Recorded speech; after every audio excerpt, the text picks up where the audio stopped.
Di ba sinabi ko sa'yo, alas 2 lang ako? Oras ako mag-aantay, alas 7, alas 8. Hindi mo ba naisip niyan? Sinabi ko na sa'yo kahapon pa na paano naman yung lakad ko.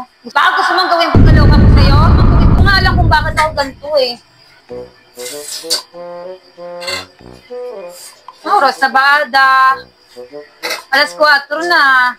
Friend, antay-antay lang, dadating din yun. Di ba sinabi ko sa'yo, alas 2 lang ako? Kasi may lakad ako. Eh, sabi nga kasi 3. Antay-antay na papunta na yun. Eh, paano naman yung lakad ko? Gusto mo magalit sila sa akin?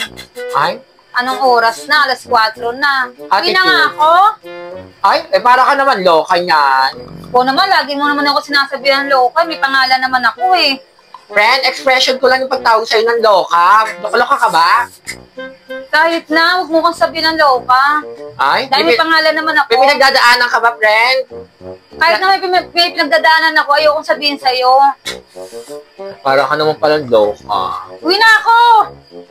Mamaya, antay-antay natin yung customer. Kapo, anong oras na nga? Alas 4 na. Hindi mo ba naisip niyan? Sinabi ko na sa'yo kahapon pa na may alis akong alas 2. Eh bakit ganun? Alas 4 na. Antay-antayin muna natin to. Para ka namang loka eh. Anong oras ako mag-aantay? Alas 7, alas 8. Di pinagalitan na ako. Ang usapan namin alas 2, hindi alas 4. Ay? Uwi na ako. May pinagdadaanan, friend. Hindi ko nga alam kung bakit ako ganito eh. Ay? Sige na, kaya mo naman yan, friend. Para ka man loka, lagi mo ako sinasabihan loka, loka. May pangalan naman ako. Baka gusto mong gawin pagkaloka ko sa'yo? Baka gusto mong gawin pagkaloka ko sa'yo? Baka gusto mong gawin pagkaloka ko sa'yo? Mong gawin Ada? Namimiyasa ka na eh. Ala! Hindi na ako.